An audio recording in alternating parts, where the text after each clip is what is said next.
Olá pessoal, boa tarde a vocês. Eu me chamo professor Vladimir de História. Estamos para mais uma aula de História com vocês, aula número 1. E o nosso tema da nossa aula de hoje é o Iluminismo, ok? Vamos à nossa aula de hoje. Bem, o termo Iluminismo, ele vem de iluminar, de luzes, ilustração. Então, vou definir para vocês de uma maneira bem fácil e sucinta para que vocês entendam melhor. Foi um movimento intelectual surgido e difundido na Europa, principalmente no século XVIII. E os iluministas, eles tinham uma proposta de iluminar a sociedade através da razão. Mas alguém poderia me perguntar, o que é a razão, professor? Bem, razão é tudo que envolve o pensamento humano. Então, esse período ficou conhecido como o século das luzes. Os iluministas, eles valorizavam muito o pensamento racional, ou seja, o pensamento humano.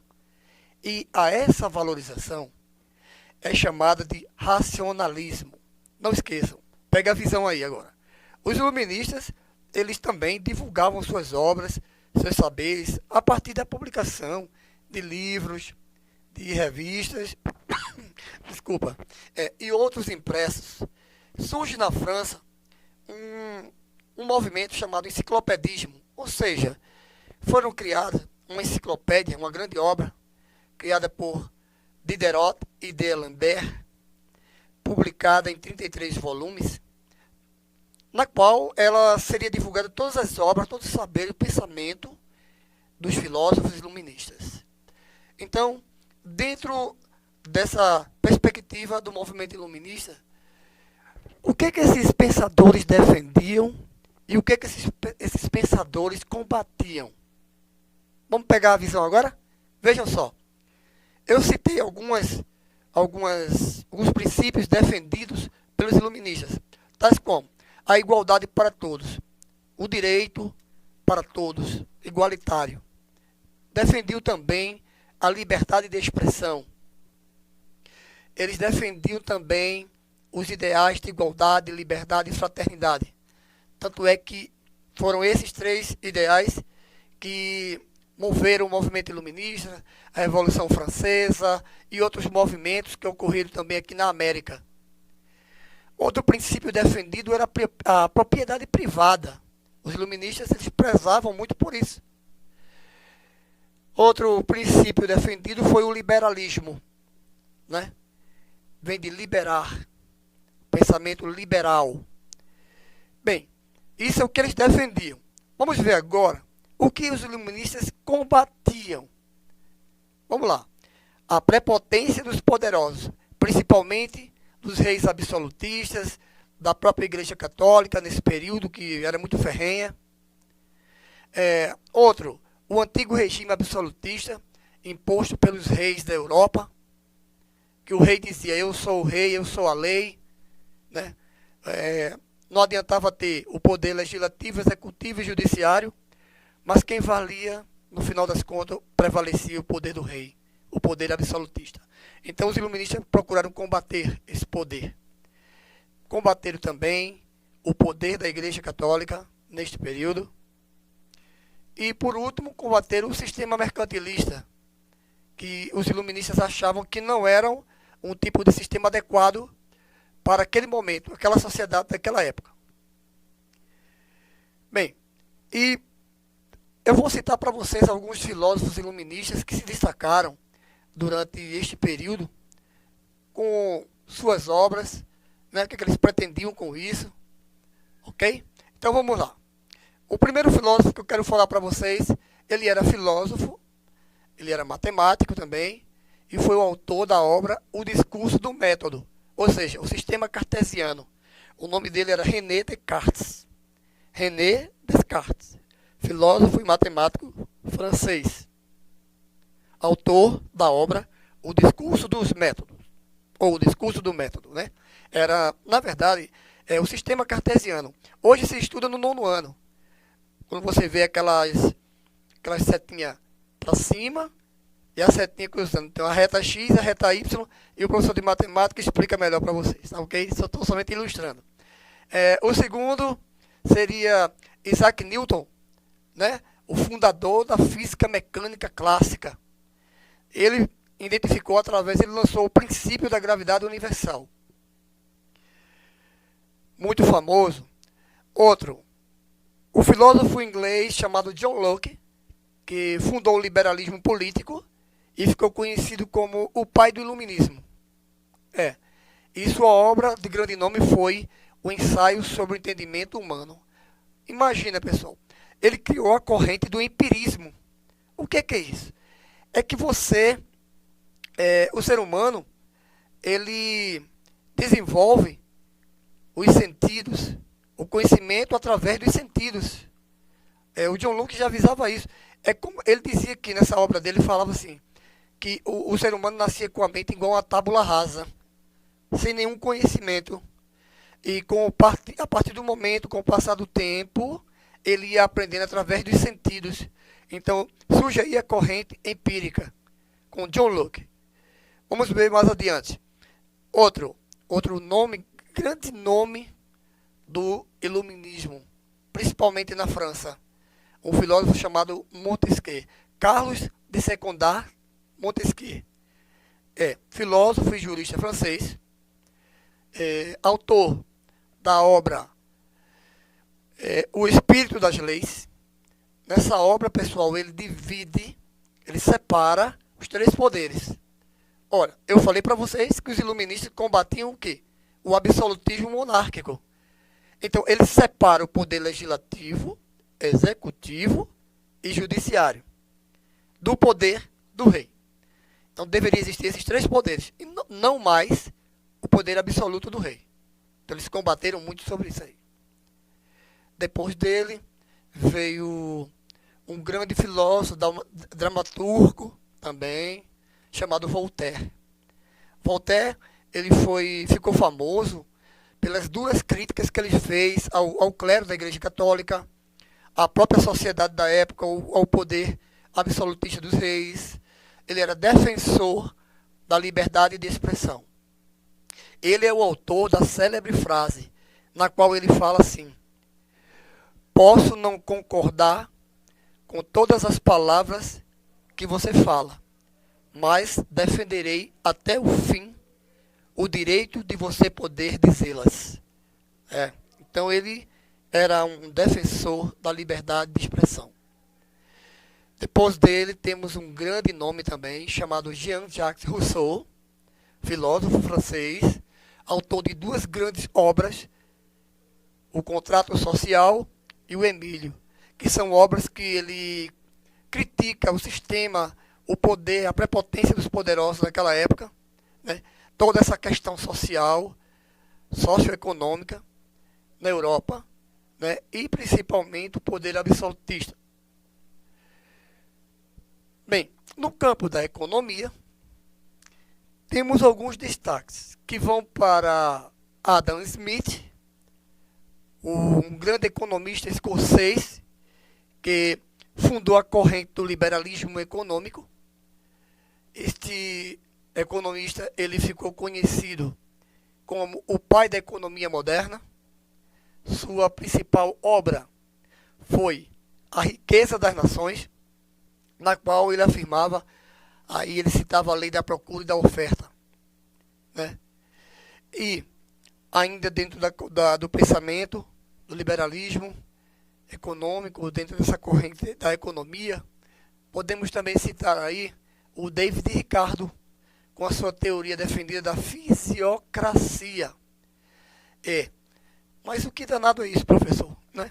O nome é meio fisiocracia, mas eu vou explicar para vocês. É o seguinte: David Ricardo, ele achava que a principal fonte de riqueza que existia naquela época era a agricultura, e ele dizia que o comércio e a indústria eram atividades secundárias que iriam depender da agricultura, para que aquelas nações da Europa naquele momento, naquela época, naquele período, fossem se desenvolver, fossem mais ricas do que uma do que a outra.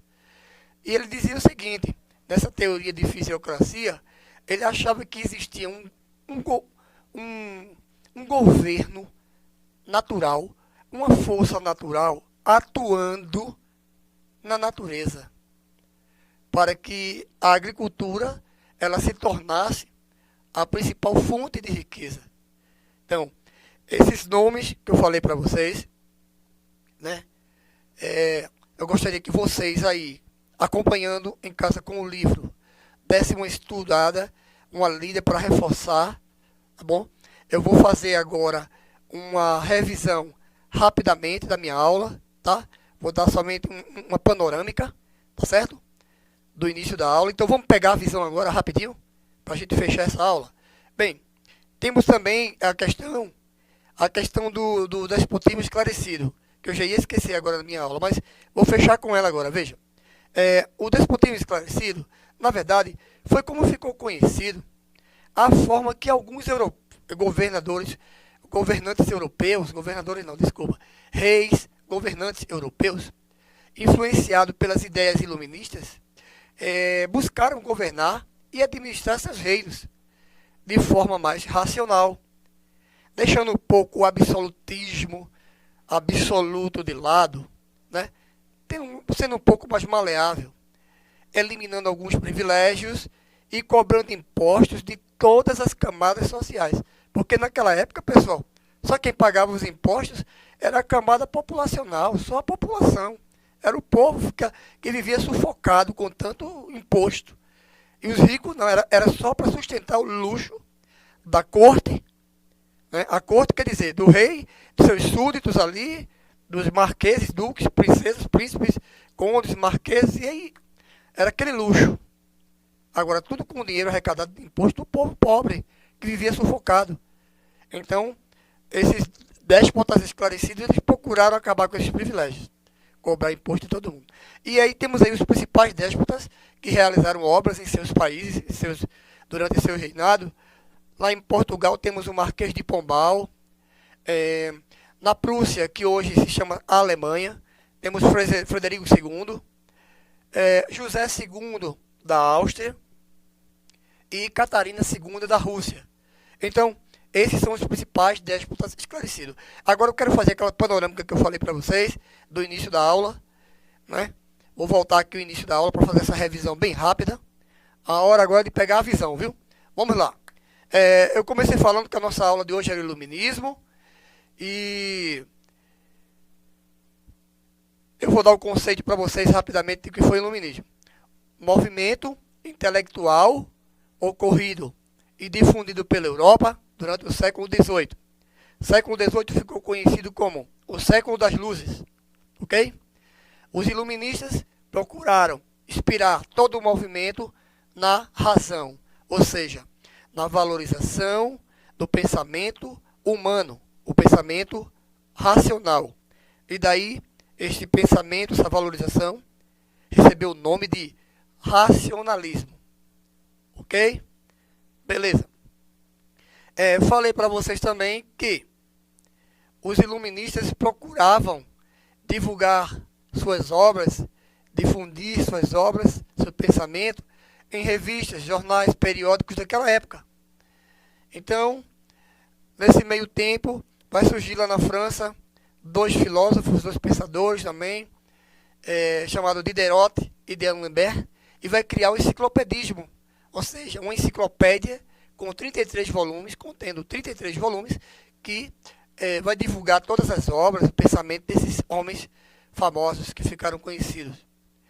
Bem, os iluministas, eles defendiam a propriedade privada, a liberdade de expressão, os direitos fundamentais para todo mundo ser iguais, defendiam também a propriedade privada, como eu falei, e combatiam a prepotência dos poderosos, combatiam o regime absolutista, combatiam o mercantilismo, o poder da igreja. Então, depois vocês vão olhando, quando vocês estiverem com o resumo na mão, tá? E pode acompanhar até pelo livro. E vai se destacar também aí alguns nomes, alguns filósofos iluministas, né? Como eu falei para vocês, do René Descartes, que escreveu o Discurso do Método. Ele era filósofo francês, filósofo de matemática. Depois dele aí, temos aí o John Locke, que é considerado o pai do iluminismo, com sua obra Ensaio sobre o Entendimento Humano, fundador do liberalismo político. Depois temos Montesquieu, que com a sua obra O Espírito das Leis, ele separa os três poderes, executivo, judiciário e legislativo. Depois dele temos aí Voltaire, né, que destacou-se pelas as duas críticas que fez ao clero católico, né? Temos também o Jean-Jacques Rousseau, com suas duas obras muito famosas, Contrato Social e o Emílio. Depois vem aí o grande economista escocês chamado Adam Smith, com a sua grande obra A Riqueza das Nações. Ele é considerado o pai da economia moderna, fundador do liberalismo econômico. Depois, dentro dessa corrente aí econômica, também surge a figura de David Ricardo, com a sua teoria da fisiocracia, na qual ele diz que a agricultura é a única fonte de renda e de riqueza, e que o comércio e a indústria se tornam atividades secundárias. Ok? Pegando a visão rapidamente para a gente fechar, e o despotismo esclarecido, para fechar a aula, nessa revisão, foi uma nova forma que alguns governantes absolutistas da Europa encontraram para reinar e administrar, né, seus países, realizando obras inspiradas no pensamento iluminista. Então ficou conhecido como os déspotas esclarecidos. E os principais foram Catarina II, a da Rússia, o José da Prússia, teve o Marquês de Pombal, de Portugal, entre outros. Então, pessoal, espero que vocês tenham entendido nossa aula de hoje. Conto com a participação de vocês na próxima aula, certo? Façam uma leitura detalhada e respondam as atividades que seguem para vocês fazerem em casa, ok? Qualquer dúvida é só perguntar e o professor Vladimir está na área. Até a próxima, pessoal. Um abraço.